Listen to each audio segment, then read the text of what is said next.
दर्शकबिन अब काजीले कसलाई राख्छन् त बुहारी कि सासू। दर्शकबिन यति बेला सामाजिक सञ्जालमा काजी काण्ड यानकि सासू बुहारी काण्ड भन्दै निकै भाइरल भएका भिडियोहरूमा जसमा बुहारीले काजी मेरो हो भनेको र सासूले पनि काजी मेरो हो भनेको त सुन्नुभयो। साँच्चीकै अब काजी भने कसको हुन् त? दर्शकबिन धेरैलाई कौतूहलता लागेको विषय यो काजी। जहाँ काजी कहाँ गयो होला, काजी किन आएन भन्ने धेरैले चासो राखिरहेको यस विषयमा मैले आज केही जानकारी दिँदैछु। कृपया भिडियोलाई अन्तिमसम्म हेरिदिनुहोला। दर्शकबिन हुन त यसरी कसैको चरित्र हत्या गर्नु राम्रो होइन।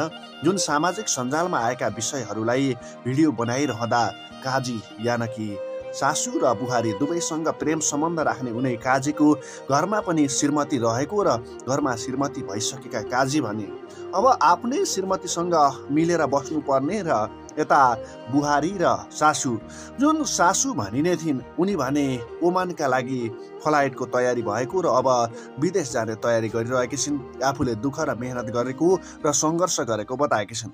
अर्कोतिर बुहारी जुन काजीसँग प्रेम सम्बन्धमा थिइन् भने अब उनी आफ्नै श्रीमानसँग मिलेर बस्ने भएकी छिन्। हो दर्शकबिन, यसरी आफ्नै श्रीमानसँग मिलेर बस्न थालिसकेपछि त्यति बेला काजी भने अब उनी पनि आफ्नो श्रीमतीसँग मिल्ने भएका छन्।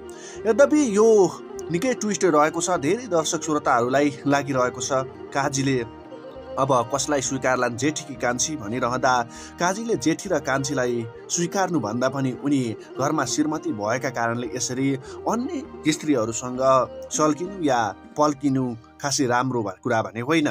त्यसैले पनि काजीलाई अब आइन्दा यस्तो गरेमा सजाय हुन सक्ने र काजीले यसरी कुनै पनि महिलाको चरित्र हत्या गर्ने र कुनै पनि महिलामाथि यस्तो गर्न नहुने भन्ने कुराहरू पनि भइरहेको छ।